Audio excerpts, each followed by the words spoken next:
ಗುಮ್ಮಟ್ ಕುಡುಬಿ ಸಂಸ್ಕೃತಿಯ ನಿನಾದ. ಈ ಒಂದು ನಮ್ಮ ಕುಡುಬಿ ಜನಾಂಗದ ಆಚಾರ ವಿಚಾರಗಳನ್ನು ಹೊರ ಜಗತ್ತಿಗೆ ತಿಳಿಸುವ ಒಂದು ಸಣ್ಣ ಯೂಟ್ಯೂಬ್ ಚಾನಲ್ಗೆ ಇಷ್ಟರವರೆಗೆ ಸಬ್ಸ್ಕ್ರೈಬ್ ಮಾಡಿ, ಅದೇ ರೀತಿ ಅಪ್ಲೋಡ್ ಮಾಡಿದಂಥ ವಿಡಿಯೋಗಳನ್ನು ನೋಡಿ ನಮಗೆ ಹುರಿದುಂಬಿಸ್ತಾ ಎಲ್ಲರಿಗೂ ಕೂಡ ಆತ್ಮೀಯವಾದ ಅಭಿನಂದನೆಗಳನ್ನು ಸಲ್ಲಿಸ್ತಾ ಮುಂದಿನ ಸಂಚಿಕೆಗಾಗಿ ನಾವು ಇಲ್ಲಿದ್ದೇವೆ. ಕ್ರಿಸ್ತಶಕ 10-16ನೇ ಶತಮಾನದಲ್ಲಿ ಪೋರ್ಚುಗೀಸರ ದಬ್ಬಾಳಿಕೆಯಿಂದ ಗೋವಾದಿಂದ ವಲಸೆ ಬಂದಂತಹ ಈ ಒಂದು ಜನಾಂಗವು ಹೆಚ್ಚಾಗಿ ಈ ಒಂದು ಕರಾವಳಿ ತೀರದ ಪ್ರದೇಶದಲ್ಲಿ ಕಂಡುಬರ್ತದೆ. ಅದೇ ರೀತಿ ಇವರು ಆಚಾರ ವಿಚಾರಗಳನ್ನು ಇನ್ನೂ ಕೂಡ ಜೀವಂತವಾಗಿರಿಸಿದಂತೆ ತಪ್ಪಾಗಲಾರದು. ಅದೇ ರೀತಿ ಈ ಒಂದು ಜನಾಂಗದ ಧಾರ್ಮಿಕ ಆಚರಣೆ ವಿಚಾರಗಳ ಬಗ್ಗೆ ಮೆಲುಕು ಹಾಕುತ್ತಾ ದೈವಾರಾಧನೆ ಆಗಲಿ, ದೇವಾರಾಧನೆ ಆಗಲಿ, ಅದೇ ರೀತಿ ಹಲವಾರು ಆಚಾರ ವಿಚಾರಗಳನ್ನು ಇನ್ನೊಮ್ಮೆ ಮೇಲು ನೋಡ್ತಾ ಇವತ್ತಿನೊಂದು ಸಂಚಿಕೆ ನಿಮಗಾಗಿ ಕಾಯ್ತಾ ಇದೆ. ಕುಡುಬಿಯರ ಈ ಒಂದು ವನಭೋಜನ ಕಾರ್ಯಕ್ರಮಕ್ಕೆ ನಿಮಗೊಂದು ಆತ್ಮೀಯವಾದ ಸ್ವಾಗತವನ್ನು ಬಯಸ್ತಾ ಇದ್ದೇವೆ. तीत सगळं मालगडा की मोगा नापोन गेलो आमगेल्या कुडबी जातीच्या आमगेली भाश कोंकणी तेजे बेरी आमी एक मान्यते दिवन आमगेल्या एक आचार विचार जावन अशें पुरो आमगेल्या मालगडी चलण्याचे रीत रिवाज जावन अशें पुरो लोकांच्या मांद्याक दखचिले एक सल्ल्या प्रयत्नार आमी हा तीत येदमितर आमकां एक यूट्यूबर चॅनलार तुमगेले एक मार्गदर्शन जावन अशें पुरो आमगेले एक चॅनल सब्सक्राइब करून तुमगेले एक अति अमूल्य जावन आमकां एक ही करता आनी मुखार कितले आमगेले चूक पुरो जाल्यार एक समूह करून वर्क सांगून तुमगेले एक मार्गदर्शन दिल्या सगळ्या मालगड्यांकी तीत ते सब्सक्राइब करून लायक करायला सगळ्यांकी मोगान एक आने पाटी हांव आपोवन घेता तीत अर्ल्या कालार आमगेले दवचेले वनभोजन दवचे पुरो मस्त रीत रिवाज हा आमगेल्या जातीर ते आमगेले जगत दाखिका सांगचेले एक सान आमी चेवण विद्यता आतां आमी ताका तुमगेले एक मार्गदर्शन दवका तीत आयचे सांजचेर पर आमी विडियो केल्यार मस्त जेन्ना सांगलें हेर जाती आमगेले विडियोज येयल्या तेन्ना सांगलें तुमी कन्नडान केल्यार बार लायक केलें सांगून तीत आमगेल्या भाशेवेर मान्यते दिनी गौरव दिवन आयचे एक सांजचे आमी कन्नडान करता तुमगेले एक सान मट्टाचे एक मापिसार न्हू एक आमगेले एक आयचे एक सांजचे कन्नड मुखांतर आमी एक ह्या जेन्नाच्या मंदेक देखता हांव आमगे मोगान आपोवन घेता तीत आमी एक आमगेले जाती दवचले अशें वनभोजन तेजे ಬಗ್ಗೆ एक सान मट्टाचे एक संचिके करच्या तीत ह्या संचिकेक आमचे नोटा आमगेले मलगड जावनाले यशोधरಣ್ಣ तीत ಶಾಂತಕುಮಾರ್ तिंकाय मोगान आपोवन घेता ನಮ್ಮ ಒಂದು ಕುಡುಬಿ ಜಾತಿಯ ಆಚಾರ ವಿಚಾರ ಧಾರ್ಮಿಕ ನಂಬಿಕೆಗಳು ಕೂಡು ಕುಟುಂಬಗಳು ಒಂದಾಗಿ ಒಂದು ಮಾಡುವಂಥ ಒಂದು ವನಭೋಜನ ಕಾರ್ಯಕ್ರಮ ಈ ಕಾರ್ಯಕ್ರಮದ ಒಂದು ಅವಿಭಾಜ್ಯ ಅಂಗ ಅವಿಭಾಜ್ಯ ದೇವರು ಏನೆಲ್ಲ ಬಗ್ಗೆ ವಿಶೇಷವಾಗಿ ಈ ಒಂದು ಸಂಚಿಕೆ ನಿಮ್ಮ ಮುಂದೆ ಇಡ್ತಾ ಇದ್ದೇವೆ ಈ ಒಂದು ಸಂಚಿಕೆಯನ್ನು ಮೆಲುಕು ನೋಟಕ್ಕೆ ನಮ್ಮ ಜೊತೆಗಿದ್ದಾರೆ ಹಿರಿಯರಾದಂಥ ಯಶೋಧರಣ್ಣ ಅದೇ ರೀತಿ ಶಾಂತಕುಮಾರ್ ಇವರು ಕೂಡ ಈ ಒಂದು ವನಭೋಜನ ಕಾರ್ಯಕ್ರಮದ ಬಗ್ಗೆ ಒಂದಿಷ್ಟು ಮಾಹಿತಿಯನ್ನು ನಮ್ಮೆಲ್ಲರ ಮುಂದೆ ಇಟ್ಟಿದ್ದಾರೆ ಯಶೋಧರಣ್ಣ ಅಣ್ಣ ನಿಮಗೆ ಕೂಡ ತುಂಬದ ಸ್ವಾಗತವನ್ನು ಬಯಸಿದ್ದೇವೆ ನಾವು ನೋಡ್ತಾ ಇದ್ದೇವೆ ಏನಂತಂದರೆ ನಮಗೆ ಇತಿಹಾಸ ಗೊತ್ತಿರೋ ಹಾಗೆ 15-16ನೇ ಶತಮಾನದಲ್ಲಿ ಪೋರ್ಚುಗೀಸರ ಒಂದು ದಬ್ಬಾಳಿಕೆಯಿಂದ ನಾವು ವಲಸೆ ಬಂದವರು ಗೋವಾದಿಂದ ವಲಸೆ ಬಂದವರು ಅಂತ ನಮ್ಗೆ ಗೊತ್ತು ಅಂತ ಒಂದು ಇತಿಹಾಸ ಹೇಳ್ತಾ ಉಂಟು ಅಲ್ಲಿಂದ ಬರುವಾಗ ನಾವು ಹಲವಾರು ಧಾರ್ಮಿಕ ಆಚರಣೆಗಳನ್ನು ಕೂಡ ಈಗ ಮುಂದುವರಿಸ್ತಾ ಇದ್ದೇವೆ ಅದರಲ್ಲಿ ಒಂದು ವನಭೋಜನೆ ಕಾರ್ಯಕ್ರಮ ಈ ಒಂದು ವನಭೋಜನ ಕಾರ್ಯಕ್ರಮ ಕುಡುಬಿಯರ ಒಂದು ವಿಶಿಷ್ಟ ಆಚರಣೆ ಇದ್ರ ಬಗ್ಗೆ ಕೆಲವು ಜನರಿಗೆ ಗೊತ್ತಿರ್ಬೋದು ಕೆಲವರಿಗೆ ಗೊತ್ತಿಲ್ಲ ಯಾಕಂದರೆ ಈ ಒಂದು ಆಚರಣೆ ಎಲ್ಲ ಕಡೆಯಲ್ಲಿ ಆಗಲ್ಲ ಕೆಲವೊಂದು ವಿಶೇಷ ವಾಳೆಗಳಲ್ಲಿ ಮಾತ್ರ ಒಂದು ಆಚರಿಸಲ್ಪಡ್ತದೆ ಇದರ ಬಗ್ಗೆ ತಾವೊಂದು ಸ್ವಲ್ಪ ಮಾಹಿತಿ ಕೊಟ್ಟರೆ ನಮಗೆ ಒಂದು ಇಂದಿನ ಜನಾಂಗಕ್ಕೆ ಒಂದು ಅತಿ ಮುಖ್ಯವಾಗಿರ್ಬೋದು ಇದರ ಬಗ್ಗೆ ನೀವು ಮುಂಚಿತವಾಗಿ ಹೇಳಬೇಕಾಗಿ ನಿಮ್ಮನ್ನು ಕೇಳ್ಕೊಳ್ತಾ ಇದ್ದೇವೆ ನಾವು ಇದೀಗ ತಾವು ಹೇಳಿದ ಹಾಗೆ ನಾವು ಕುಡುಬಿ ಜನಾಂಗ ಗೋವಾದಿಂದ ವಲಸೆ ಬಂದವರು ವಲಸೆ ಬಂದು ಈ ಕರಾವಳಿ ತೀರದಲ್ಲಿ ನಾವು ನೆಲೆಯಾದೆವು ಇಲ್ಲಿ ಕರಾವಳಿ ತೀರದಲ್ಲಿ ನೆಲೆ ಆದ ನಂತರ ಇಲ್ಲಿ ನಮ್ಮ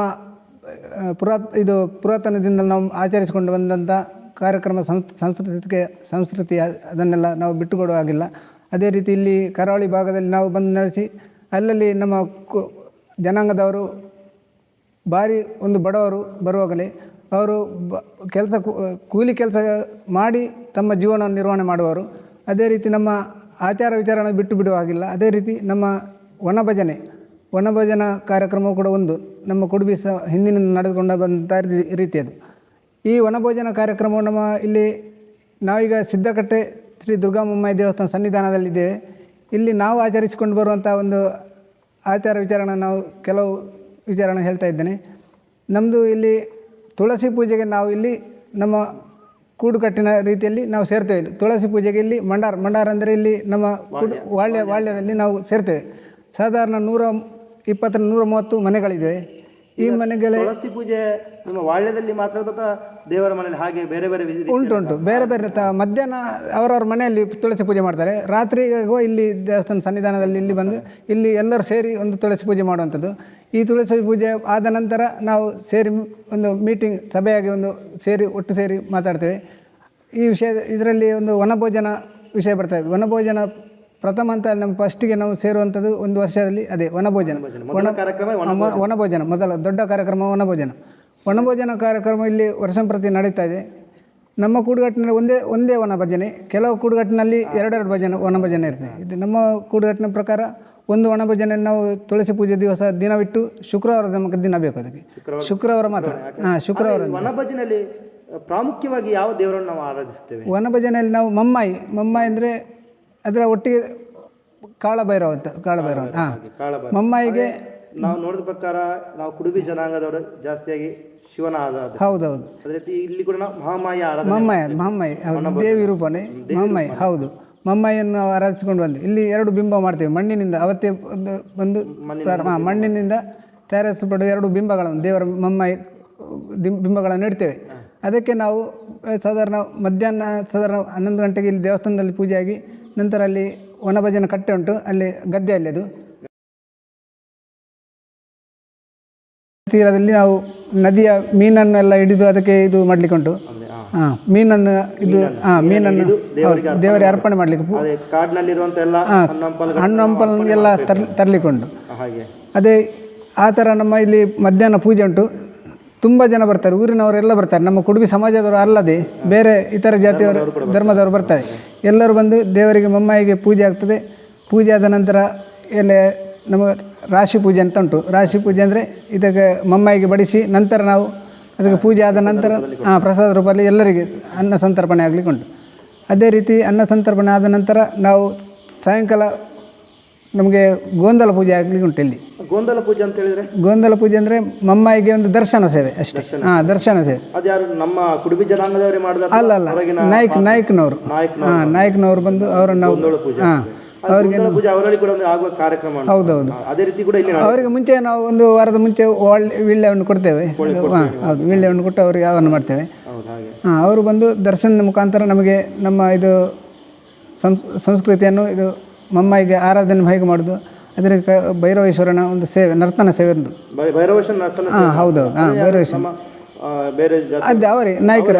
ಭೈರವೇಶ್ವರ ಹೌದು ದರ್ಶನ ಸೇವೆ ಮಾಡ್ತಾರೆ. ಭೈರವೇಶ್ವರ ನಾವು ಆಹಾರ ಕೊಡೋ ಭೈರವನಿಗೆ ನಾವು ಬಡಿಸ್ತೇವಲ್ಲ, ಮಮ್ಮಾಯಿಗೆಲ್ಲ ಪೂಜೆ ಮಾತ್ರ. ಮಮ್ಮಾಯಿ ವನಭೋಜನೆಯಲ್ಲಿ ವನದುರ್ಗೆಗೆ ಆರಾಧನೆ ಪೂಜೆ ಮಾತ್ರ. ಭೈರವನಿಗೆ ವಿಶೇಷ ಸ್ಥಾನ ಉಂಟು. ಭೈರವನಿಗೆ ಹೌದು ಕುಡುಬಿ ಜನಾಂಗದವರು ಶಿವನ ಆರಾಧಕರು. ಭೈರವೇಶ್ವರನಿಗೆ ಅದೇ ನಾವು ಆಹಾರ ಬಡಿಸ್ಲಿಕ್ಕೆ ಉಂಟಲ್ಲ, ಅದು ಭೈರವೇಶ್ವರನಿಗೆ ಸಲ್ತದೆ. ಹಾಗೆ ಮಣ್ಣಿನ ಬಿಂಬವನ್ನು ಮತ್ತೆ ಪೂಜೆ ಆದ ನಂತರ ರಾತ್ರಿ ಇದು ಗೋಂದಲ ಪೂಜೆ ಆಗ್ತದೆ. ಅದು ಆದ ನಂತರ ಮಂಗಳಾರತಿಯೊಂದಿಗೆ ವಿಸರ್ಜನೆ ಕೊಂಡೋಗ್ತದೆ. ನೀವೇನು ಹೇಳ್ತೀರಾ ಶಾಂತಕುಮಾರ್? ಇದರ ಬಗ್ಗೆ ಹೇಳುವುದೆಲ್ಲ ಇವರು ಹೇಳಿದರು, ಆದರೂ ಅದರಲ್ಲಿ ಒಂದು ಕೆಲವು ವಿಷಯ ಎಲ್ಲ ಉಳಿದಿದೆ. ನಾವು ಮೊದಲಿಗೆ ಇಲ್ಲಿ ಆ ದಿವಸ ವನಭಜನೆ ದಿವಸ ಇಲ್ಲಿ ಬೆಳಿಗ್ಗೆ ದುರ್ಗೆಗೆ ಪೂಜೆಯಾಗಿ ನಂತರ ಅಲ್ಲಿ ಅಡುಗೆ ಮಾಡುವಲ್ಲಿ ಮಾಡುವವರು ಯಾರು? ನಮ್ಮ ಸಂಪ್ರದಾಯದವರು ನಾವೇ ಕೂಡುಗಟ್ಟಿನವರೇ ಸೇರಿ ಅಡುಗೆ ಮಾಡುವಾಗ ಮೊದಲಿಗೆ ಇಲ್ಲಿ ಒಂದು ಒಳಗೆ ಒಂದು ದೀಪ ಹಚ್ಚುವಂಥ ಒಂದು ಇಲ್ಲಿನ ಒಂದು ಪದ್ಧತಿ ಅದು ಮುಂಚಿನಲ್ಲೂ ನಡೆದುಕೊಂಡು ಬಂದಿದೆ ಅಂತ ನಾವು ಭಾವಿಸ್ತೇವೆ. ಅದು ಇನ್ನೂವರೆಗೂ ಇದೆ. ಅದು ಒಳಗೆ ದೀಪ ಹಚ್ಚುವುದು ಯಾರಂತ ಹೇಳಿದರೆ ಈ ದೇವಸ್ಥಾನದಲ್ಲಿ ಅರ್ಚಕರು ನಮ್ಮ ಗುರಿಕಾರರ ಹೆಂಡತಿ ಅರ್ಚಕ ಮಹಿಳೆಯಲ್ಲಿ ಕೂಡ ಮಹಿಳೆ ಒಳಗೆ ದೀಪ ಹಚ್ಚಿ ಅದ ನಂತರ ಮತ್ತು ಅದಕ್ಕೆ ಕೊಪ್ಪರಿಗೆ ಏರಿಸುವಂಥ ಕ್ರಮ. ಗಣಪತಿ ಇಟ್ಟು ಕೊಪ್ಪರಿಗೆ ಏರಿಸಿ ನಂತರ ಅವರು ಒಂದು 5 ತಂಬಿಗೆ ನೀರನ್ನು ಅದಕ್ಕೆ ಹಾಕ್ಲಿಕ್ಕೆ ಉಂಟು. 5 ತಂಬಿಗೆ ನೀರು ಹಾಕಿ ಮತ್ತೆ ಉಳಿದ ಕೆಲಸ ನಾವು ಮುಂದುವರಿಸಿಕೊಂಡು ಹೋಗುವ ಪದ್ಧತಿ ಕೂಡ ಈ ಕಾರ್ಯಕ್ರಮದಲ್ಲಿ ಕೊಡ್ತೇವೆ ಅಂತ ಹೇಳ್ಬೋದು. ಅವ್ರಿಗೆ ಆರಾಧನೆಯಲ್ಲಿ ನಾವು ಮಹಿಳೆಯರಿಗೆ ಕೂಡ ಆರಾಧನೆಗೆ ಮಾಡ್ತಿರೋದ್ರಿಂದ ಅವರು ಕೂಡ ಒಂದು ಚಾಲನೆ ಮಾಡಬೇಕು. ಬೇರೆ ಎಲ್ಲೂ ಇದೆಯೋ ಇಲ್ವೋ ಅಂತ ಗೊತ್ತಿಲ್ಲ, ಇಲ್ಲಿ ನಡ್ಕೊಂಡು ಬಂದಂತ ಒಂದು ಪದ್ಧತಿ ಇದೆ. ಅದೇ ವನಭೋಜನ ಕಾರ್ಯಕ್ರಮ ಅಂದ್ರೆ ವನದುರ್ಗೆ ಆರಾಧನೆ ನಾವು ಮಾಡ್ತೇವೆ. ಅದೇ ರೀತಿ ಒಂದು ಮಹಿಳೆಯರ ಮುಖಾಂತರ ನಾವು ಒಂದು ಕಾರ್ಯಕ್ರಮವನ್ನು ಚಾಲನೆ ಕೊಡುವಂಥದ್ದು.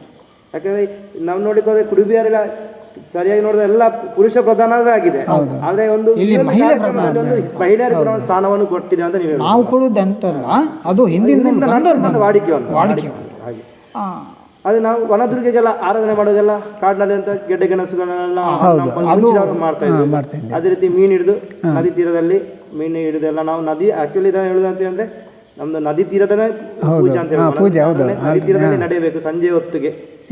ಸಂಜೆ ಹೊತ್ತಿಗೆ ನಡೆಯುವುದಾ ಅಥವಾ ಮಧ್ಯಾಹ್ನ ಊಟ ಶುರುವಾದ ನಂತರ ರಾತ್ರಿ ತನಕ ಉಂಟು.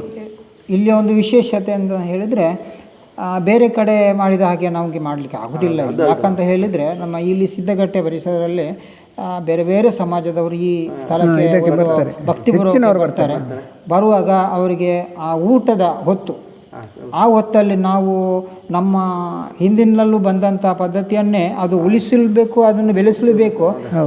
ಆ ರೀತಿ ನೋಡುವುದಾದರೆ 6 ಗಂಟೆ ಕೆಲವು ಕಡೆಗಳಲ್ಲಿ ಆಗ್ತದೆ, ಅದು ಅಲ್ಲಿ ಆಗ್ತದೆ. ಇಲ್ಲಿ ನಮಗೆ ಅಸಾಧ್ಯವಾಗುವುದರಿಂದ ಬರುವವರಿಗೆ ತೊಂದರೆ ಆಗಬಾರ್ದು ಅಂತ ಹೇಳಿ ಇಲ್ಲೊಂದು ನಾವು ಬೆಳಿಗ್ಗೆ ಸೇರುವಾಗಲೇ ಸ್ವಲ್ಪ ಬೇಗನೆ ಸೇರಿ ಒಂದು ಅದೊಂದು ಅನ್ನ ಸಂತರ್ಪಣೆ ವ್ಯವಸ್ಥೆ 1-2 ಗಂಟೆ ಹೊತ್ತಿಗೆ ನಾವು ಎಲ್ಲರಿಗೆ ಅನ್ನ ಸಂತರ್ಪಣೆ ಸೇವೆ ಕೊಡುವಂಥ ವ್ಯವಸ್ಥೆಯಲ್ಲಿ ನಾವು ಮಾಡ್ಕೊಂಡು ಬಂದಿದ್ದೇವೆ. ಮಧ್ಯಾಹ್ನ ಒಂದು ಹೊತ್ತಿಗೆ ಮಹಾಪೂಜೆ ಆಗಿ ಅನ್ನ ಸಂತರ್ಪಣೆ, ಸಂಜೆ ಹೊತ್ತಿಗೆ ಗೋಧೋಳು ಪೂಜೆ.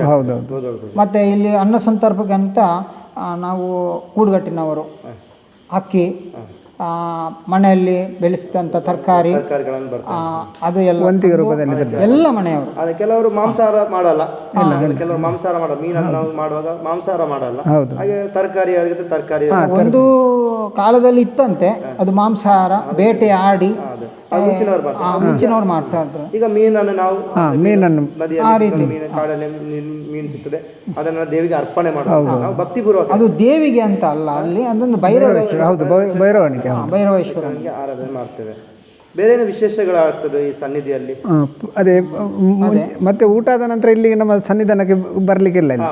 ಹೌದು, ಅಲ್ಲೇ ಮಾಂಸಾಹಾರಿ ಊಟ ಮೀನು ಇರ್ತದೆ. ಊಟ ಆದ ನಂತರ ಮಧ್ಯಾಹ್ನ ಪೂಜೆ ಆಗಿ ಇಲ್ಲಿಂದ ಹೊರಟ ನಂತರ ಅಮ್ಮ ಈ ಕಟ್ಟೆಯಲ್ಲಿ 1-1:30ಗೆ ಪೂಜೆ ಆಗ್ತದೆ. ಅಲ್ಲಿ ಊಟ ಆದ ನಂತರ ಇಲ್ಲಿ ಬರಬೇಕಾದ್ರೆ ಸ್ನಾನ ಮಾಡಿ ಬರಬೇಕು, ಬರುವಾಗ ಇಲ್ಲ. ಮುಂಚೆ ಬರ್ತಿದ್ರು, ಅಂದರೆ ಇಲ್ಲಿ ಈಗ ಆ ವ್ಯವಸ್ಥೆ ಆಗಬೇಕಂತ ಒಂದು ಸ್ವಲ್ಪ ಶುದ್ಧಾಚಾರದಲ್ಲಿ ಇರಬೇಕಂತ ನಮಗೆ ಪ್ರಶ್ನೆ ಚಿಂತನೆಯಲ್ಲಿ ತೋರಿ ಬಂದ ವಿಷಯ ಇದ್ದರೆ ಅದನ್ನು ನಾವು ಇಲ್ಲಿಗೆ ಮಾಡ್ತೀವಿ. ರಾತ್ರಿ ಗೋಂದೋಲು ಸೇವೆ ಅಂತ ಹೇಳಿದರೆ ನಮ್ಮಲ್ಲಿ ಮಹಮ್ಮೈ ಪಾತ್ರಿ ಒಂದು ಕಾಲದಲ್ಲಿ ಇತ್ತಂತೆ. ಅದು ಈಗ ಇನ್ನೂ ಯಾರಂತ ಆಗಲಿಲ್ಲ, ಅದು ದೇವರ ಸಂಕಲ್ಪ. ಪಾತ್ರೆ ಅಂತ ಬಂದ್ರೂ ಈ ಗೋಂದೋಲ ಅಂತ ಒಂದು ಆಗಲೇ ಮಾಡ್ಕೊಂಡು ಬಂದಿದ್ರು. ಗೋಂದೋಲ್ ಅಂತ ಹೇಳಿದರೆ ನಮ್ಮ ಹಿರಿಯರು ಹೇಳಿದಾಗೆ ನಾಯಕ ಅಂತ ಹೇಳಿದರೆ ಎಲ್ಲ ನಾಯಕರಲ್ಲ, ಅದರ ಸೇವೆ ಮಾಡುವಂಥ ಒಬ್ಬ ಸಮಾಜ ಉಂಟು. ಅದರಲ್ಲಿ ಅವರು ಬಂದು ರಾತ್ರಿ ಮಹಮ್ಮೈ ದರ್ಶನ ಸೇವೆ ಮತ್ತು ಇಲ್ಲಿ ಆಗು ಹೋಗುವಂಥ ವಿಷಯದಲ್ಲಿ ಏನಾದರೂ ದೇವರ ಒಂದು ಅಭಯ ಬೇಕಾಗ್ತದೆ. ಜೀರ್ಣೋದ್ಧಾರ ಕೂಡ ದೈವಿಯ ಒಂದು ಜೀರ್ಣೋದ್ಧಾರ ಮುಖ ಮಾಡುವಾಗ ದೇವರ ಅಪ್ಪಣೆ ಇಲ್ಲದೆ ಏನು ಮಾಡಲಿಕ್ಕೆ, ತಾಯಿಯ ಒಂದು ಅಪ್ಪಣೆ ಬೇಕಾಗುತ್ತೆ. ಜೀರ್ಣೋದ್ಧಾರ ಮಾಡುವಾಗ ನಾವೇಗೆ ಮಾಡು ಅಂತೇಳಿ ಮನುಷ್ಯ ಏನು ಮಾಡಿದ್ರೆ ಆಗಲ್ಲ, ಈ ಅಪ್ಪನ ಬೇಕು. ಅಪ್ಪನ ಬೇಕು. ಇದೆಲ್ಲ ಹಿರಿಯರು ಮಾಡ್ಕೊಂಡು ಬಂದದ್ದು. ಅದು ನೀವು ಹೇಳಿದ್ರಿ ಈಗ ಒಂದು ತುಳಸಿ ಪೂಜೆ ಎಷ್ಟು ದಿನದ ನಂತರ ನಾವು ಇದೊಂದು ವನಭೋಜನ ಕಾರ್ಯಕ್ರಮ ಮಾಡ್ತೇವೆ. ತುಳಸಿ ಪೂಜೆ ಬಂದು ಸೇರ್ತೀವಲ್ಲ, ನೆಕ್ಸ್ಟ್ ನಾವು ಒಂದನೇ ನೆಕ್ಸ್ಟ್ ಶುಕ್ರವಾರ ಇಲ್ಲದ್ರೆ ಇಲ್ಲ ಬರುವಂತಂದೇ ಇಲ್ಲ, ನೆಕ್ಸ್ಟ್ ಕೂಡ ಆಗ್ತದೆ. ಒಂದಿಲ್ಲದೆ ಎರಡನೇ ಶುಕ್ರವಾರ ತನಕ ನಾವು ಇದು ತಯಾರಿ ಮಾಡ್ತೀವಿ. ಊರಲ್ಲಿ ಏನೋ ಆಚರಣೆ ಉಂಟಾ? ಅಂದ್ರೆ ಕೆಲವು ಹೇಳ್ತಾರೆ ನಮ್ದು ವನಭೋಜನೆಗೆ ದಿನ ಇಟ್ಟ ಮೇಲೆ ಏನು ಹೋಗ್ಬಾರ್ದು ಅಥವಾ ಹೌದೌದು. ನಾವೇನೋ ಮದುವೆ ಹೌದು, ಇಲ್ಲಿ ಕೂಡ ಉಂಟು. ದಿನ ಇಟ್ಟ ಮೇಲೆ ಅದು ಒಣಭಜನೆ ಆಗಲಿ ಸರ್, ಅಲ್ಲ ಬೇರೆ ಯಾವುದು ಈಗ ನೋಡಿದ್ರೆ ನಮ್ಮದು ಹೋಳಿ ಉತ್ಸವ ಅದರದ ಬಗ್ಗೆ ಮತ್ತೆ ನೋಡುವ. ಆದರೂ ಒಂದು ವಿಷಯಕ್ಕೆ ಬರುವ, ಇಲ್ಲಿ ದಿನ ಇಟ್ಟ ಮೇಲೆ ಇಲ್ಲೊಂದು ಸಂಕಲ್ಪ ಮಾಡಿದ ಮೇಲೆ ನಮ್ಮ ಕೂಡುಗಟ್ಟಿನವರು ಯಾವ ಒಂದು ಶುಭ ಕಾರ್ಯವನ್ನು ಮಾಡಲಿಕ್ಕಿಲ್ಲ, ಶುಭ ಕಾರ್ಯ ಮಾಡಲಿಕ್ಕಿಲ್ಲ. ಇದಾದ ನಂತರ ಅದು ಅದೇ ರೀತಿ ಏನಾದರೂ ಅಶುಭಗಳು ನಡೆದ್ರೆ, ಈಗ ದಿನ ಇಟ್ಟ ಮೇಲೆ ಮರಣ ಆಯ್ತಾ ಏನಾದ್ರು ಆದ್ರೆ, ಅವಘಡ ಆದ್ರೆ ಅದನ್ನ ಇಲ್ಲೇ ಏನಾದರೂ ವಿಲೇವಾರಿ ಮಾಡ್ಬೋದು ಅಥವಾ ಬೇರೆ ಪ್ರದೇಶಕ್ಕೆ ಕೊಂಡೋಗ್ಬೋದು. ಕೆಲವು ವಾಳ್ಯದಲ್ಲಿ ಆ ರೀತಿಯಾಗಿ ಉಂಟು. ಇಲ್ಲ, ನಮ್ಮಲ್ಲಿ ಆ ರೀತಿ ಏನೋ ಉಂಟು ಸರ್. ಉಂಟು. ಅದು ಹೇಗೆ ಅಂತ ಹೇಳಿದರೆ, ಅಂಥ ಪರಿಸ್ಥಿತಿ ಬಂದರೆ ಹೇಳಿಕ್ಕಾಗಲ್ಲ. ಅದು ನಮ್ಮ ಕೂಡುಗಟ್ಟಿನಲ್ಲಿ ಆದರೆ ನಮ್ಮ 5 ಮಂದಿ ಗುತ್ತು ಮೆಂಬರ್ಸ್ನವರು ಗುತ್ತಿನವರು ಅವರಿಗೆ ಒಂದು ಸ್ಥಾನಮಾನ ಉಂಟು.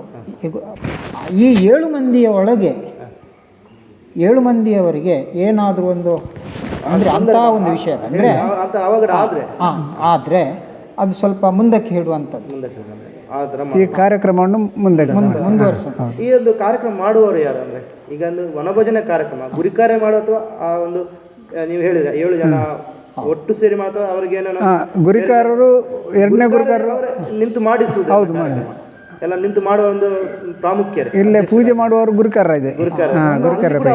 ಹೌದು, ಅಲ್ಲಿ ಸ್ವಲ್ಪ ಇವಾಗ ವ್ಯತ್ಯಾಸ ಮಾಡಿ ಅವರೇ ಇದ್ರು. ಒಂದು ಕಾಲದ ಮುಂಚೆ ಹಿಂದಿನಲ್ಲೂ ನಡೆದುಕೊಂಡು ಬಂದಂಥ ಇದೆ ಅಂತಂದರೆ ಇಲ್ಲಿ ದೇವಸ್ಥಾನದಲ್ಲಿ ಪೂಜೆ ಅವರೇ ಮಾಡೋದು. ನಮ್ಮ ಒಂದನೇ ಗುರಿಕಾರರು ಗೋಪಾಲಗೌಡ ಅವರೇ ಮಾಡ್ತಿದ್ರು, ಅಲ್ಲಿ ಸಹ ಅವರೇ ಮಾಡ್ತಿದ್ರು. ಇವಾಗ ಒಂದು 2 ವರ್ಷ ಆಯಿತು ಅವರ ತಮ್ಮನಿಗೆ ಅದು ಬಿಟ್ಕೊಡ್ಬೇಕಂತ ಪ್ರಶ್ನೆ ಚಿಂತನೆಯಲ್ಲಿ ಇಲ್ಲಿ ಮಾಡಿ ಪೂಜೆ ಮಾಡುವವರು ಅಲ್ಲಿ ಮಾಡಬಾರ್ದಂತ. ಅಲ್ಲಿ ಅಂದರೆ ಮೀನೆಲ್ಲ ಅಲ್ಲಿ ಅವರಿಗೆ ವಿಶೇಷ ಸ್ಥಾನಮಾನ ಅಲ್ಲಿ ಒಂದು ಎರಡೂ ಗುರಿಕಾರರಿಗೂ ಅಲ್ಲಿ ಒಂದು ಆ ಸ್ಥಳಕ್ಕೆ ಮಹಮ್ಮಯಿ ಸನ್ನಿಧಾನದಲ್ಲಿ ಅವರಿಗೆ ಒಂದು ವಿಶೇಷ ಸ್ಥಾನಮಾನ ಅಂತ ಹೇಳಿದರೆ ಅವರು ಮಾಡಿಸ್ತದೆ, ಅವರು ನಿಂತು ಅವರು ಎಲ್ಲ ಕಾರ್ಯಕ್ರಮ ಮಾಡಬೇಕಾಗ್ತದೆ ಅಂತ ಅವರಿಗೆ. ಆದ್ದರಿಂದ ಇವರು ಇಲ್ಲಿ ಅಣ್ಣ ಗುರಿಕಾರರು. ಬೇರೆ ಎಲ್ಲ ವಿಶೇಷತೆಗಳು ಉಂಟು ವನಭೋಜನ ಕಾರ್ಯಕ್ರಮದಲ್ಲಿ? ವನಭೋಜನ ಕಾರ್ಯಕ್ರಮದಲ್ಲಿ ಹೊರಗಿನವರು ಬರ್ತಾರೆ, ಅವರ ಕಷ್ಟ ಎಲ್ಲ ಕೆಲವು ಇದರಲ್ಲಿ ದರ್ಶನದಲ್ಲಿ ಪ್ರಶ್ನೆ ಕೇಳ್ತಾರೆ ಅವರು. ಆಗ್ತದೆ ಸರ್, ಈ ಮಕ್ಕಳಿಲ್ಲದವರಿಗೆ ಕೆಲವು ಆ ಥರ ಪರಿಹಾರಕ್ಕೆ ಮದುವೆ ಆಗದವರಿಗೆ ಮತ್ತು ಮದುವೆ ಆಗಿ ಮಕ್ಕಳಿಲ್ಲದವರು, ಮಕ್ಕಳಿಗೆ ಒಂದು ಸಂತತಿ ಯೋಗ ಇಲ್ಲ ಅಂತ ಮಾಮಯ್ಯ ದರ್ಶನದಲ್ಲಿ ಅಲ್ಲಿ ಕೇಳಿ ಪ್ರಸಾದ ಕೊಂಡೋಗಿ ಆದದ್ದು ಎಷ್ಟೋ ಉಂಟು. ಹೌದು, ಅದು ಎಷ್ಟೋ ಉಂಟು. ಮತ್ತೊಂದು ಅದು ವರ್ಷಕ್ಕೆ ಒಂದು ಸಲ ನಾವು ದೇವಿಯ ಒಂದು ಮಾತನ್ನು ಕೇಳಬೇಕಾದ್ರೆ ಹೋಳಿ ಮಾತು ಮಾಡ್ತೀವಿ. ಹೋಳಿ ಆಚರಣೆ ದೇವಿ ಇಲ್ಲ ಅಲ್ಲಿ ಅದು ಗದ್ದೆಯಲ್ಲಿ ಇಲ್ಲಿ ಕೂಡ ದರ್ಶನ ಇಲ್ಲ. ಮಹಾಮಾಯ ಆಗೋ ದಿವಸ ಮಾತ್ರ ಹೌದು, ಒಂದು ವರ್ಷಕ್ಕೆ ಒಂದು ಸರ್ತಿ ಮಾತ್ರ. ಆದರೂ ಅಂಥ ಒಂದು ವಿಷಯ ಏನಾದರೂ ನಮ್ಮ ಮನಸ್ಸಲ್ಲಿ ಒಂದು ಸಂಕಲ್ಪ ಬಂದರೆ ಉಳಿದ ದಿನಗಳಲ್ಲಿ ಇಲ್ಲಿ ಅರ್ಚಕರು ಇರ್ತಾರೆ. ಬಂದು ಅವರಲ್ಲಿ ಒಂದು ಹೇಳಿ ವಿಷಯ ದೇವರಲ್ಲಿ ಪ್ರಾರ್ಥನೆ ಮಾಡಿ ಅವರೊಂದು ದೇವರ ಪ್ರಸಾದವನ್ನು ಎತ್ತಿ ಕೊಟ್ಟು ಅದರಲ್ಲಿ ಫಲ ಬಂದದ್ದು ಅದು ಎಷ್ಟೋ ಉಂಟು. ಅದು ಮದುವೆ ಆಗಲಿ ಇಲ್ಲದ್ರೆ ಮಕ್ಕಳ ಸಂತತಿ ಭಾಗ್ಯ ಮತ್ತು ವಿದ್ಯಾಭ್ಯಾಸದ ಬಗ್ಗೆ ಅದೆಲ್ಲ ಇಲ್ಲಿ ಅವರ ಒಂದು ದೇವರ ಈ ಜಾಗದ ಈ ಸ್ಥಳದ ಒಂದು ಶಕ್ತಿ ಅಂತಲೇ ಹೇಳ್ಬೋದು. ತಪ್ಪಾಗದು. ಅದೇ ನಾವು ಪೋರ್ಚುಗೀಸರ ದಬ್ಬಾಳಿಕೆ ಗೋವಾದಿಂದ ಬಂದವರು ಎಲ್ಲ ಆಚಾರ ವಿಚಾರ ನಾವು ಇನ್ನೂ ಕೂಡ ಬಿಟ್ಟಿಲ್ಲ. ಮುಂದಿನವರು ಈಗ ನಿಮ್ಮ ತಲೆಮಾರಲ್ಲಿ ಇದು ನಡ್ಕೊಂಡು ಹೋಗ್ತಾ ಇದೆ, ಇನ್ನು ಮುಂದಿನವರಿಂದ ಮುಂದುವರಿಸಿಕೊಂಡು ಹೋಗ್ಬೋದಾ ಅಂತಂದ್ರೆ ಒಂದು ಪ್ರಶ್ನಾರ್ಥಕ ಚಿಹ್ನೆ, ಹೌದು. ಇದರ ಬಗ್ಗೆ ನಿಮ್ಮ, ಯಾಕಂದ್ರೆ ನೋಡಿ ಒಂದೊಂದು ಆಚರಣೆ ವಿಚಾರಗಳನ್ನು ನಾವು ಬಿಟ್ಟು ಬರ್ತಾ ಇದ್ದೇವೆ. ಹೌದು. ಅದು ಕುಡುಬಿ ಜನಾಂಗದಲ್ಲಿ ಆ ಆಚಾರ ವಿಚಾರಗಳನ್ನು ಸ್ವಲ್ಪ ಸ್ವಲ್ಪ ಸ್ವಲ್ಪ ಬಿಟ್ಟು ಬರ್ತಾ ಇದೆ ಅಂತ ಹೇಳ್ಬೋದು. ಅದರ ಬಗ್ಗೆ ನಿಮ್ಮ ಮಾತೇನು? ಹಾಗಾದರೆ ಕೆಲವು ಇತ್ತೀಚಿನ ಪರಿಸ್ಥಿತಿಗೆ ಅನುಗುಣವಾಗಿ ನಾವು ಅದನ್ನು ಬೇರೇನೋ ಬದಲಾವಣೆಗಳನ್ನು ಬಯಸ್ತಾ ಇದ್ದೇವೆ. ಇದರಲ್ಲಿ ಏನಾದರೂ ಬದಲಾವಣೆ ಆಗ್ತಾ ಉಂಟಾ? ನಿಮ್ಮ ಈ ವನಭೋಜನ ಕಾರ್ಯಕ್ರಮದಲ್ಲಿ ಏನಾದರೂ ಬದಲಾವಣೆಗಳನ್ನು ಮಾಡಲಿಕ್ಕೆ ಅಥವಾ ನಿಮ್ಮ ಕೂಡ್ಲಿಗಟ್ಟೆ ಏನಾದರೂ ಬದಲಾವಣೆ ಈ ಥರ ಆಗಬೇಕು, ಈ ಥರ ಈಗ ನೀವು ಹೇಳಿದ ಹಾಗೆ ಮಧ್ಯಾಹ್ನದ ಹೊತ್ತಿಗೆ ಆಗ್ತಾ ಉಂಟು. ಈಗ ಹೇಗೆ ನಾವು ಪರಿಸ್ಥಿತಿಗಳು ಹೇಗೆ ಬದಲಾವಣೆ ಆಗ್ತದೆ ಅಂತ ಹೇಳ್ತಾರೆ. ಒಂದು ಮಧ್ಯಾಹ್ನಕ್ಕೆ ಆಗ್ತದೆ, ನೀವು ಹೇಳ್ತೀರ ಶುಕ್ರವಾರಕ್ಕೇ ಅದು ಪೂಜೆ ಆಗ್ತದೆ. ಈಗ ಈಗಿನ ಪರಿಸ್ಥಿತಿಗೆ ಬದಲಾವಣೆ, ಕೆಲವರಿಗೆ ಕೆಲಸದ ಒತ್ತಡ, ಕೆಲಸಕ್ಕೆ ಹೋಗ್ತಾರೆ, ಈಗೆಲ್ಲ ವಿದ್ಯಾಭ್ಯಾಸ ಆಗಿಲ್ಲ. ನಮ್ಮ ಈಗ ನೋಡ್ಲಿಕ್ಕೆ ಹೋದರೆ ನಮ್ಮ ಜನಾಂಗದಲ್ಲಿ ಮುಂಚಿನವರ ವಿದ್ಯಾಭ್ಯಾಸ ಕಮ್ಮಿ ಇತ್ತು, ನಾವು ಹೇಳಲ್ಲ. ಆದರೆ ಈಗಿನ ವಿದ್ಯಾಭ್ಯಾಸ ಆಗಿ ಕೆಲವು ಕೆಲಸಕ್ಕೆ ಹೋಗೋರು ಜಾಸ್ತಿ ಆಗಿದ್ದಾರೆ, ಕೆಲಸಕ್ಕೆ ಹೋಗ್ತಾ ಇದ್ದಾರೆ. ಅವ್ರು ಹೇಳ್ಬೋದು ಇನ್ನು ಶುಕ್ರವಾರ ಇಡೀ ಮಧ್ಯಾಹ್ನ ಹೊತ್ತಿಗೆ ಕೂಡ ಸಂಜೆ ಹೊತ್ತಿಗೆ ಬೇಕು, ಹೌದು, ಸಂಜೆ ಹೊತ್ತಿಗೆ ಬೇಕಂತ ಹೇಳುವವರು ಇರ್ಬೋದು. ಯಾಕಂದರೆ ಈಗಿನ ಪರಿಸ್ಥಿತಿಗಳು ಹಾಗಿದೆ, ನಾವು ಪರಿಸ್ಥಿತಿಗೆ ಅನುಗುಣವಾಗಿ ಹೋಗ್ತಾ ಇದ್ದೇವೆ. ಆ ರೀತಿ ಏನಾದರೂ ಪ್ರಶ್ನೆಗಳು ನೀವು ಕೇಳುವಂಥ ಪ್ರಶ್ನೆ ಒಳ್ಳೆದಿತ್ತು. ಯಾಕಂದರೆ ಆದರೂ ನಾವು ಹೇಳುವಂಥದ್ದಾದರೆ ಇಲ್ಲಿ ನಾವು ವ್ಯತ್ಯಾಸ ಮಾಡಿದ್ದೇವೆ. ಅದೇ ಯಾವುದಂತ ಹೇಳಿದರೆ ಅನ್ನದಾನ ಮಾಡುವ ಹೊತ್ತಲ್ಲಿ ಮಾತ್ರ. ಅದು ಸರಿ, ನಿಮ್ಮ ಮಾತು ಸರಿ ಹೇಳ್ತೀವಿ. ಅನ್ನದಾನ ಮಾಡುವ ಹೊತ್ತಲ್ಲೇ ಮಾಡಬೇಕು. ಸಂಜೆ ಹೊತ್ತು ಅನ್ನದಾನ ಸರಿಯಲ್ಲ, ಆದರೆ ರಾತ್ರಿ ಹೊತ್ತು ಆಗ್ಬೋದು. ಸಂಜೆ ಹೊತ್ತು ಅನ್ನದಾನ ಅಲ್ಲ, ಮಧ್ಯಾಹ್ನ ಹೊತ್ತು ನಡೆದ ಅನ್ನದಾನನೇ ದೇವರು. ಅದೊಂದು ವ್ಯತ್ಯಾಸ ಮಾತ್ರ ಇಲ್ಲಿ ಆಗಿದೆ. ಅದು ಹಿರಿಯರ ಕಾಲದಲ್ಲಿ ಸಂಜೆ ಹೊತ್ತು ಆಗ್ತಿತ್ತು. ಆದರೂ ಇವಾಗ ನಾವು ಪರಿಸ್ಥಿತಿಗೆ ಅನುಗುಣವಾಗಿ ಬೇಗ ಮಾಡಿ ಈ ಸ್ಥಳದ ಮೇಲೆ ನಮ್ಮ ಈ ಸಮಾಜದ ಮೇಲೆ ಒಂದು ಪ್ರೀತಿ ವಿಶ್ವಾಸ, ದೇವರ ಭಕ್ತಿ ಇಟ್ಟು ಬರುವವರು ಎಷ್ಟೋ ಮಂದಿ, ತುಂಬ ಜನ ಬರ್ತಾರೆ, ಬೇರೆ ಬೇರೆ ಸಮಾಜದವರು ಇದ್ದಾರೆ. ಅವರಿಗೋಸ್ಕರ ನಾವು ಈ ವ್ಯವಸ್ಥೆಯನ್ನು ಸ್ವಲ್ಪ ಈಗಿನ ವ್ಯವಸ್ಥೆಯಲ್ಲಿ ಸಂಜೆ ಬೇಕಂತ ಹೇಳಿದ್ರೆ ಇಲ್ಲ, ಸಂಜೆ ಇಲ್ಲ. ಈಗ ಮಧ್ಯಾಹ್ನದ ವ್ಯವಸ್ಥೆ. ಮತ್ತೊಂದು ಕೇಳಿದ್ರಿ ಪ್ರಶ್ನೆ, ಶುಕ್ರವಾರನೇ ಆಗಬೇಕಾ? ಇನ್ನು ಮುಂದಕ್ಕೆ ನೀವು ಅದನ್ನು ವ್ಯತ್ಯಾಸ ಮಾಡ್ಲಿಕ್ಕೆ ಇಲ್ವಾ? ವ್ಯತ್ಯಾಸಗಳು ನಮ್ಮ ಜನಾಂಗದಲ್ಲಿ ಆಗ್ತಾ ಉಂಟು. ಆದ್ರೂ ಯಾಕೆ ತುಂಬಾ ವ್ಯತ್ಯಾಸಗಳು ನಾನು ಕಾಣಿದ್ದೇನೆ, ತುಂಬಾ ವ್ಯತ್ಯಾಸಗಳು ಆ ರೀತಿ ಬೇಡ. ನಮಗೆ ಅನುಗುಣವಾಗಿ ನಾವು ಮಾಡ್ತಾ ಇದ್ದೇವೆ ಎಲ್ಲ ಕಾರ್ಯಕ್ರಮಗಳು. ಇದರಲ್ಲಿ ಕೂಡ ಏನಾದ್ರು ಪ್ರಶ್ನೆ ಬಂದಿದ್ಯಾ? ಶುಕ್ರವಾರ ಯಾಕೆ ಮಾಡಬೇಕು? ಇಲ್ಲ, ನಮ್ಮಲ್ಲಿ ಇಷ್ಟರ ತನಕ ಬರ್ಲಿಕ್ಕಿಲ್ಲ, ಅದ ಹೇಳುದು. ಅದು ಬಂದಿಲ್ಲ, ಬರ್ಲೂಬಾರ್ದು. ಅದೇ ಯಾಕಂತ ಹೇಳಿದ್ರೆ ಅದು ಶುಕ್ರವಾರನೇ ಅಂತ ಒಂದು ದೇವಿ ಒಂದು ವ್ರತ, ಅದೊಂದು ವಿಶೇಷವಾಗಿದೆ. ಅಲ್ಲ, ಕೆಲವು ನಾವು ಬಾಳ್ಯದಲ್ಲಿ ನೋಡಿ ಮಂಗಳವಾರ ಕೂಡ ಮಾಡ್ತಾರೆ. ಮಂಗಳವಾರ ಮತ್ತು ಶುಕ್ರವಾರ. ಹೌದು, ನೀವು ಇಲ್ಲಿ ಪ್ರತ್ಯೇಕವಾಗಿ ಶುಕ್ರವಾರ ಮಾತ್ರ ಒಂದೇ, ನಮ್ದು ಒಂದೇ ವರ್ಷದಲ್ಲಿ ಒಂದೇ. ಕೆಲವೊಮ್ಮೆ ನಾವು ಕೆಲವು ಬಾಳ್ಯಗಳಲ್ಲಿ ನೋಡಿದೆ ನಾವು. ಹೌದು, ಮಂಗಳವಾರ ಮಾಡ್ತಾರೆ, ಮಂಗಳವಾರ ಮಾಡ್ತಾರೆ, ಮತ್ತೆ ಒಂದು ಬಾರಿ ಆಗ್ತದೆ, 2 ಬಾರಿ ಆಗ್ತದೆ. ಹೌದೌದು, ನಮ್ಮಲ್ಲಿಲ್ಲ, ಒಂದೇ. ಅವರ ಅನುಕೂಲಕ್ಕೆ ತಕ್ಕಂತೆ 2 ಬಾರಿ. ಇಲ್ಲಿ ಬೇರೆಯವರ ಅನುಕೂಲಕ್ಕೆ ತಕ್ಕಂತೆ ಅಲ್ಲ, ಹಿರಿಯರು ನಡ್ಕೊಂಡು ಬಂದ ಅದೊಂದು ವ್ಯವಸ್ಥೆ ಅಂತ ಉಂಟಾ, ಅವರು ತೋರಿಸಿಕೊಂಡಂತ ಒಂದು ದಾರಿಯನ್ನು ಉಂಟಾ, ಅದರ ಹಿಂದೆನೆ ನಾವು ನಮ್ದು ಕೂಡ ಆಶೆ ಅದೇ. ನಾವೊಂದು ಯೂಟ್ಯೂಬ್ ಚಾನಲ್ ಮುಖಾಂತರ ಹಿಂದಿನಿಂದ ಏನು ಕಾರ್ಯಕ್ರಮಗಳಾಗ್ತದೋ ಕೆಲವರಿಗೆ ಗೊತ್ತಿಲ್ಲ ವಿಷಯ. ಅಂದ್ರೆ ಕಾರ್ಯಕ್ರಮ ಆಗ್ತಾ ಉಂಟು, ಈಗ ನಾವು ಹೋಗುದು ಮಧ್ಯಾಹ್ನ ಅದರ ಹಿಂದಿನ ವೈಜ್ಞಾನಿಕತೆ ಏನುಂಟು ಹಿನ್ನೆಲೆ ಗೊತ್ತಿಲ್ಲ. ನಿಜವಾಗ್ಲಿ ನಮ್ಮ ಹಿರಿಯರು ಮಾಡಿದ ಹಿನ್ನೆಲೆ ಕೆಲವು ನಾವು ತಿಳಿದುಬಾರ್ದು ಅಂತ ಹೇಳಿದ್ರೆ, ನಾವು ಹೋಳಿ ಆಚರಣೆ ನಾವೊಂದು ಮಾರ್ಚ್ ಮೇ ತಿಂಗಳೆಲ್ಲ ಮುಗಿಸ್ತೇವೆ. ಹೋಳಿ ಆಚರಣೆ, ಯುಗಾದಿ ಆಚರಣೆ ಎಲ್ಲ ಒಟ್ಟಾಗಿ ಮುಗಿಸ್ತೇವೆ. ಅದಂತ ಮಳೆಗಾಲ ಪ್ರಾರಂಭ ಆಗ್ತದೆ. ಮಳೆಗಾಲ ಪ್ರಾರಂಭ ನಮ್ಮ ಕೃಷಿಯಲ್ಲಿ ನಮ್ಮ ಡಿಪೆಂಡ್ ಆಗೋದು, ಕೃಷಿಯೇ ಪ್ರಧಾನವಾದದ್ದು. ನಾವು ನಮ್ಮ ಕುಡುಬಿ ಜನಾಂಗವು ಕೃಷಿಯೇ ಆರಾಧಕರು ಅಂತ ಹೇಳ್ಬೋದು. ಈ ಮಳೆಗಾಲ ಪ್ರಾರಂಭ ಆದಮೇಲೆ ಅವರವರ ಮನೆಗಳಿಗೆ ಕೃಷಿ ಪ್ರಾರಂಭ ಆಗ್ತದೆ. ಮಳೆ ಸ್ವಲ್ಪ ಕಮ್ಮಿ ಆಗ್ತದೆ, ಅಷ್ಟಮಿಗಳೆಲ್ಲ ಸ್ಟಾರ್ಟ್ ಆಗ್ತದೆ. ಕೃಷ್ಣ ಜನ್ಮಾಷ್ಟಮಿ ಎಲ್ಲ ಪ್ರಾರಂಭ. ಮುಂಚಿನ ಕೃಷ್ಣ ಜನ್ಮಾಷ್ಟಮಿ ನಮ್ಮ ಜಾತಿಯವರು ಆಚರಣೆ ಮಾಡ್ತಾ ಇರಲಿಲ್ಲ. ಆಚರಣೆ ಮಾಡಿ ಬಂದ ನಂತರ ನಾವು ತುಳಸಿ ಪೂಜೆಗೆ, ತುಳಸಿ ದೇವರ ಆರಾಧನೆ, ನಾವು ಶಿವನ ಆರಾಧನೆ ತುಳಸಿ ಪೂಜೆ ನಾವು ಮಾಡ್ತೇವೆ. ತುಳಸಿ ಪೂಜೆ ದಿವಸ ಎಲ್ಲ ಕುಟುಂಬ ಒಟ್ಟಾಗಿ ನೀವು ಹೇಳಿದಾಗೆ ವನಭೋಜನಕ್ಕೆ ಒಂದು ದಿನ ಇಡ್ತೀವಿ. ಯಾಕಂದರೆ ಇದರ ತಾತ್ಪರ್ಯ ಏನಂತ ಹೇಳಿದ್ರೆ, ನಮ್ಮ ಕುಡುಬಿ ಜನಾಂಗ ಒಟ್ಟಾಗಿರ್ಬೇಕು.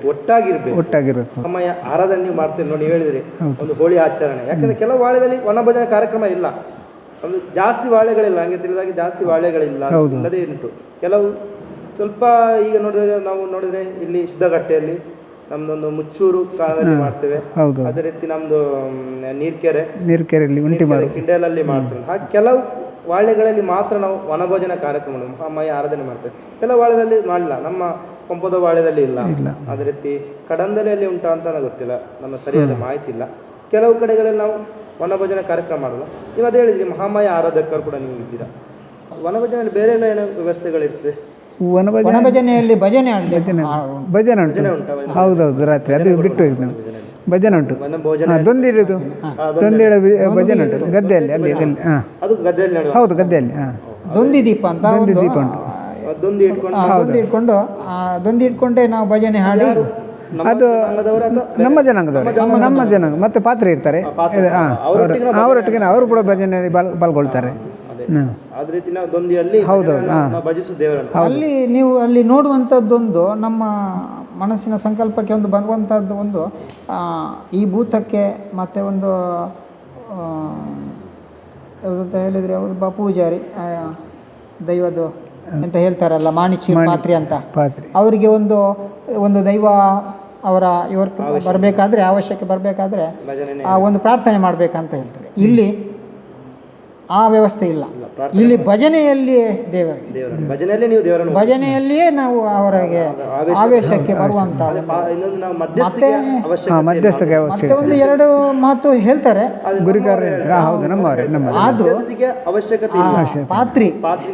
ಈ ನಾಯಕ ಒಬ್ಬ ಪಾತ್ರಿ ಬರ್ತಾರಲ್ಲ, ಅವರು ಆ ಮಂಡಲಕ್ಕೆ ಬರ್ಲಿಕ್ಕೆ ಉಂಟು. ಮಂಡಲಕ್ಕೆ ಮಧ್ಯಸ್ಥಿಗೆ ಅವಶ್ಯಕತೆ ಇಲ್ಲ. ಭಜನೆಯಲ್ಲಿ ಅವರನ್ನು ಆವೇಶ ಭರಿಸುದು ಅಂತ. ಅದು ಭಜನೆಯಲ್ಲಿ ಯಾವುದು ಹರಿನಾಮ ಸಂಕೀರ್ತನೆ ಅಥವಾ ದೇವಿಯ ಹರಿನಾಮ ಎಲ್ಲ ಯಾವುದು ಕೂಡ ಸಂಕೀರ್ತನೆ. ಅದೇ ಭಜನೆಯೊಂದಿಗೆ ಅವರ ಆವೇಶ ಭರಿಸುತ್ತಾರೆ. ಅದೇ ಅಲ್ಲಿ ನಡೆಯುವಂತ ಕಾರ್ಯಕ್ರಮ ಅಂದ್ರೆ ವನಭೋಜನೆ ಆಗುವಂತ ಒಂದು ಕಟ್ಟೆ ಉಂಟು, ಗದ್ದೆ ಉಂಟು. ಗದ್ದೆಯಲ್ಲಿ ನಾವು ಒಂದು ದೇವಿಗೆ ಎಲ್ಲ ನಾವು ಆಹಾರವನ್ನೆಲ್ಲ ಅಂದ್ರೆ ಬಡಿಸಿ ಎಲ್ಲ ಕಾಲಭೈರವನ ಕೂಡ ನಾವು ಸಂತೃಪ್ತಿ ಪಡಿಸುವುದಲ್ಲಿ ಅಲ್ಲಿ ನಾವು ಒಂದು ಕಾಲಭೈರವನ ನೀವು ಹೇಳಿದ ಪಾತ್ರೆಯೊಂದಿಗೆ ಪಾತ್ರಿ ಸಹ ಅಲ್ಲಿ ಒಂದು ತಾಲ ಹಿಡ್ಕೊಂಡು ಭಜನೆ ನಮ್ಮೊಟ್ಟಿಗೆ ಆಡ್ಲಿಕ್ಕೆ ಉಂಟು. ಅದೊಂದು ಸಂಜೆ ಹೊತ್ತು ನಡೆಯುವ ಕಾರ್ಯಕ್ರಮ. ರಾತ್ರಿ 8 ಗಂಟೆಗೆ ಸಾಧಾರಣ 8 ಎಲ್ಲರಿಗೂ ಅವಕಾಶ ಉಂಟಾ ಇಲ್ಲಿ? ಎಲ್ಲರಿಗೂ ಅವಕಾಶ ಉಂಟು ಭಜನೆಗೆ, ಅಲ್ಲ ನೋಡ್ಲಿಕ್ಕೆ ಎಲ್ಲರಿಗೂ. ಯಾಕಂತ ಹೇಳಿದ್ರೆ ಕೆಲವು ರೀತಿ ರಿವಾಜ್ಗಳಲ್ಲಿ ನೋಡಬಾರ್ದು, ಎಲ್ಲರೂ ನೋಡ್ಬೋದು. ಅಥವಾ ಒಂದು ರೀತಿ ರಿವಾಜ್ಗಳಿದೆ ನೋಡುವಾಗಿಲ್ಲ. ಅದೇ ನಾವು ಕೆಲವನ್ನು ಅದು ಕಟ್ಟುಪಾಡುಗಳನ್ನು ನಾವು ಅದಕ್ಕೆ ಇದು ವೈಜ್ಞಾನಿಕವಾಗಿ ಇರ್ಬೋದು, ಏನಾದರೂ ಕಾರಣ ಇಲ್ಲದೆ ನಮ್ಮ ಹಿರಿಯರು ಅದು ಕಟ್ಟುಪಾಡು ಮಾಡಬಹುದು. ನಮ್ಮ ಹಿರಿಯರು ಏನಾದರೂ ಕಟ್ಟುಪಾಡು ಮಾಡಬಾರ್ದು, ಕೆಲವು ನಾವು ನೋಡ್ತಾ ಇದ್ರೆ ಈ ಕಾರ್ಯಕ್ರಮವನ್ನು ಮಹಿಳೆಯರು ನೋಡಬಾರ್ದು, ಮದುವೆ ಆಗದವ್ರು ನೋಡಬಾರ್ದು ಅಂತ ಒಂದು ರೀತಿ ರಿವಾಜುಗಳನ್ನು ವೈಜ್ಞಾನಿಕ ರೀತಿಯಲ್ಲಿ ಅವ್ರು ಮಾಡಿದ್ದಾರೆ ಹಿರಿಯರು. ಅದಕ್ಕೇನಾದ್ರು ಕಾರಣ ಇರಬಹುದು, ಅದೇ ರೀತಿ ಅದು ಏನಿಲ್ಲ. ಯಾರು ಕೂಡ ಆ ಕಾರ್ಯಕ್ರಮದಲ್ಲಿ ಪಾಲ್ಗೊಳ್ಬಹುದು, ಯಾರು ಕೂಡ ನೋಡ್ಬೋದು. ಅದು ಏನಿಲ್ಲ, ಅಂತ ಕಟ್ಟುಪಾಡು ಏನಿಲ್ಲ. ಅದು ಒಳ್ಳೆ ರೀತಿಯ ಒಂದು ಇದೆ. ಅದು ಬೇರೆ ಇರ್ತದೆ ಅಲ್ಲಿ ರಾತ್ರಿ ನಾವೊಂದು ಭಜನೆ ಮುಖಾಂತರ ಪಾತ್ರೆಯನ್ನು ಆವೇಶ ಮಂಗಳ ಅನ್ನದಾನ ಉಂಟಾ ರಾತ್ರಿ? ರಾತ್ರಿ ಅದು ಓಕ್ಲಿ ಆದ ನಂತರ ಇಲ್ಲಿ ಓಕ್ಲಿ ಹೋಗುದು ನಾವು. ಓಕ್ಲಿ ಇಲ್ಲಿ ನದಿಗೆ, ಹೂವಲ್ಲಿ ನದಿ ಉಂಟು, ಸಣ್ಣ ನದಿ ಉಂಟು, ನದಿ ಇಲ್ಲಿ ಹತ್ತಿರದ ನದಿ ಉಂಟು.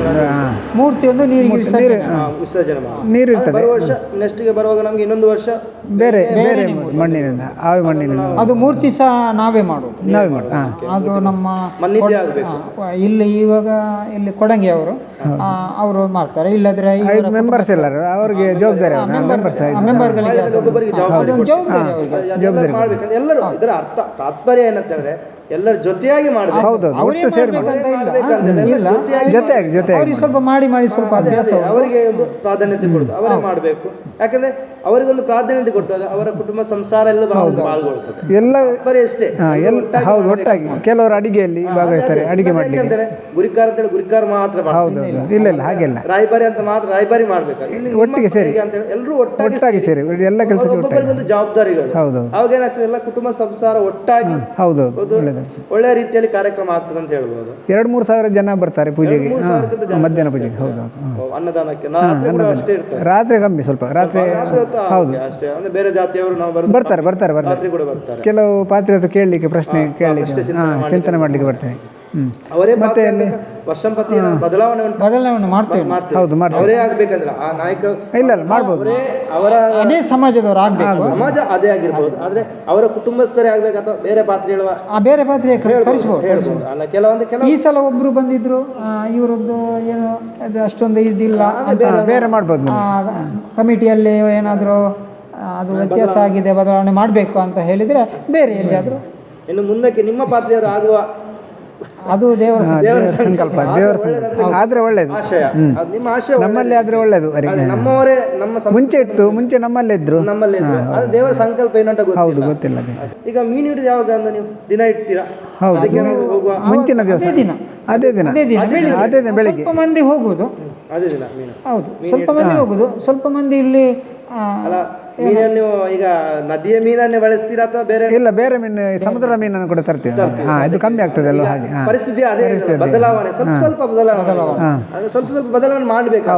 ಅಲ್ಲೆಲ್ಲ ಹಿಂದಿನದು ಕೂಡ ನಾವು ಪಾಲಿಸ್ತಾ ಹೋಗ್ಬೇಕು. ಸ್ವಲ್ಪ ಬದಲಾವಣೆಗಳು ಕೂಡ ಬೇಕಾಗ್ತದೆ. ಅಂದ್ರೆ ಮೀನು ನಾವೀಗ ನೋಡಿ ನದಿಯಲ್ಲಿ ಈಗ ಇಲ್ಲ, ಅದೇ ಈಗ ಸಮುದ್ರ ಮೀನು ತರುವುದು. ನೀವು ಕೇಳಿದ ಪ್ರಶ್ನೆಯಲ್ಲಿ ಬದಲಾವಣೆ ಅಂತ ಹೇಳಿದ ತಕ್ಷಣ ಕೆಲವು ಕಡೆಯಲ್ಲಿ ಮಾಡ್ತಾರಾ ಇಲ್ವೋ ಏನೋ ಗೊತ್ತಿಲ್ಲ ನಮಗೆ, ಆದರೂ ಬದಲಾವಣೆ ಮಾಡ್ಲಿಕ್ಕೆ ಇಲ್ಲ. ಈಗ ಯಾವಾಗಲೂ ಮೀನು ಯಾಕೆ ತರುವುದು, ಒಂದು ಕೋಳಿ ಮಾಡುವ ಅಂತ ವ್ಯವಸ್ಥೆ ಏನಿಲ್ಲ ನಮ್ಮಲ್ಲಿ. ಬೇರೆ ಕಾರ್ಯಕ್ರಮಗಳು ಆಗ್ತದೆ ಬೇರೆ ಇಲ್ಲಿ ಇದು ವನಭಜನೆಯಲ್ಲಿ ಅದೇ ಸಾಧಾರಣ 12 ಗಂಟೆಗೆ ನಮ್ಮದು ಇದು ರಾತ್ರಿ ಮುಕ್ತಾಯ ಆಗ್ತದೆ. ಇಲ್ಲಿ ಪ್ರಸಾದ ವಿತರಣೆ. ಯಾವುದೇ ಕಾರ್ಯಕ್ರಮ ಇರಲಿ, ಹಿಂದಿನ ಕಾಲದಲ್ಲಿ ಒಂದು ಹೋಳಿ ಉತ್ಸವ ಅದು 4 ಗಂಟೆ ಆಗ್ತಿತ್ತು, ಬೆಳಗಿನ ಜಾವ. ಇಲ್ಲಿ ಬೇರೆ ಕಡೆಗಳಲ್ಲಿ ಇವಾಗಲೂ ಆಗ್ತಾ ಇದೆ ಅಂತಲ್ಲ, ಅದೇ ಹೊತ್ತಲ್ಲಿ ಇದು ಮುಂಚೆ ಇಲ್ಲಿ ಆಗ್ತಿತ್ತು. ಬೇಗ ಆಗ್ತದೆ. ಈಗ ಒಂದು ಈ ದೇವಸ್ಥಾನ ಜೀರ್ಣೋದ್ಧಾರ ಆಗಿ ಬ್ರಹ್ಮಕಲಶ ಆಗಿ ಇದ ನಂತರ ಪ್ರತಿಯೊಂದು ಕಾರ್ಯಕ್ರಮನೂ 12 ಗಂಟೆ ಒಳಗೆ, 12 ಗಂಟೆ ಬೇಡ, 12 ಗಂಟೆ ಒಳಗೆ ಮುಕ್ತಾಯ ಪರಿಸ್ಥಿತಿಗೆ ಹೋಗುವವರೆಗೂ ಕೂಡ ಒಳ್ಳೆದು. ಅದು ಯಾಕಂತ ಹೇಳಿದರೆ ದೇವರ ಒಂದು ಸಂಕಲ್ಪನೆ. 12 ಗಂಟೆ ದೇವರ ಬಾಕಿಲು ದೇವಸ್ಥಾನದ ಬಾಕಿಲು ಹಾಕಿದ ನಂತರ ನಮಗೆ ಇಲ್ಲಿ ಏನು ಕೆಲಸ? ಅದು ಏನಿಲ್ಲ, ಅದಕ್ಕೆ 12 ಗಂಟೆ ಮುಂಚಿತವಾಗಿ ಎಲ್ಲ ಕಾರ್ಯಕ್ರಮ ಮುಗಿಬೇಕಂತ. ಹಾಗಾದರೆ ದೇವರ ಸಂಕಲ್ಪವೇ ಅಷ್ಟೇ ಅಂತ ಅದಕ್ಕೆ ನಾವು ಬಗ್ಗಿ ತಗ್ಗಿ ನಡ್ಕೊಂಡು ಬಂದಿದ್ದೇವೆ. ಅದು ಇನ್ನೂ ಸಹ ಮುಂದಕ್ಕೆ ಅದು ನಡಿಬೇಕಂತ ನಮ್ಮದೊಂದು ಆಶೆ ಇದೆ. ಮತ್ತು ಪ್ರಶ್ನೆ ಮಾಡುವವರು ಅದು ಎಷ್ಟು, ಅದು ಹೀಗೆ ಮಾಡುವ ಹಾಗೆ ಮಾಡುವ ಬದಲಾವಣೆ ಎಷ್ಟು ಮಾಡಿದರೂ ದೇವರ ಸಂಕಲ್ಪ ಬೇರೆ, ಅದು ಅವರಿಗೆ ಅದು ಸರಿಯಾ ಅಂತ ಇಲ್ಲಿ ಒಂದು ನಮ್ಮದೊಂದು ಚಿಂತನೆ ಅದು ಮಾಡಿಕೊಂಡು ನಮ್ಮ ಹಿರಿಯರು ಪ್ರಶ್ನೆ ಮಾಡಿದರು. ಒಬ್ಬ ಪ್ರಶ್ನೆ ಎತ್ತಿದರೆ ನಮ್ಮ ಸಭೆಗಳಲ್ಲೆಲ್ಲ ನಮ್ಮೊಳಗೆ ಮೀಟಿಂಗ್ ಹಾಗೆ ಮಾಡಿದರೆ ಆದರೂ ದೇವ ಸಂಕಲ್ಪ ಉಂಟಾ ಅಂತ ನಾವು ಹಿರಿಯರು ಅದು ಹೇಳ್ತಾರೆ. ಅವರು ಅಯ್ಯೋ ಹಾಗೆ ಮಾಡಿದರೆ ನಾವು ಹೇಳಲಿಕ್ಕಲ್ಲ, ಅವರಿಗೆ ಬೇಕಾ? ಅದೇ ವನಭೋಜನೆ ಅಂತ ಹೇಳೋದು ನಮ್ಮದೊಂದು ಕುಡುಬಿ ಜನಾಂಗದೊಂದು ವಿಶೇಷ ಆಚರಣೆ. ವಿಶೇಷದಲ್ಲಿ ವಿಶೇಷ ಆಚರಣೆ ಅಂದರೆ ಕೆಲವು ವಾಳ್ಯದಲ್ಲಿಲ್ಲ, ಕೆಲವು ವಾಳ್ಯದಲ್ಲಿದೆ. ಈ ಒಂದು ವನಭೋಜನ ಕಾರ್ಯಕ್ರಮದ ಮಾಹಿತಿಗಳನ್ನು ಇಲ್ಲಿ ಒಂದು ಸಿದ್ದಕಟ್ಟೆ ವಾಳ್ಯದಲ್ಲಿ ನಡೆಯುವಂಥ ಮಾಹಿತಿಯನ್ನು ನಮಗೆ ತಿಳಿಸಿಕೊಟ್ಟಂಥ ಯಶೋಧರನ ಹಾಗೂ ಶಾಂತಕುಮಾರ್ಗೆ ತುಂಬ ಅಭಿನಂದನೆಗಳು. ಇದೇ ರೀತಿ ನಮ್ಮ ಜನಾಂಗ ಹಿಂದಿನ ಕೂಡ ಆಚರಣೆ ಮಾಡಿದಂಥ ಒಂದು ಆಚಾರ ವಿಚಾರಗಳನ್ನು ಈ ನಮ್ಮ ಯೂಟ್ಯೂಬ್ ಚಾನಲ್ ಮುಖಾಂತರ ಇನ್ನಷ್ಟು ಹಲವಾರು ಕಡೆಗಳಲ್ಲಿ ನಾವು ವನಭೋಜನದ ಬಗ್ಗೆ ಚರ್ಚಿಸಿ ನಿಮ್ಮ ಮುಂದೆ ಇಡ್ತಿದ್ದೇವೆ. ಎಲ್ಲರಿಗೂ ಕೂಡ ಶುಭವಾಗಲಿ.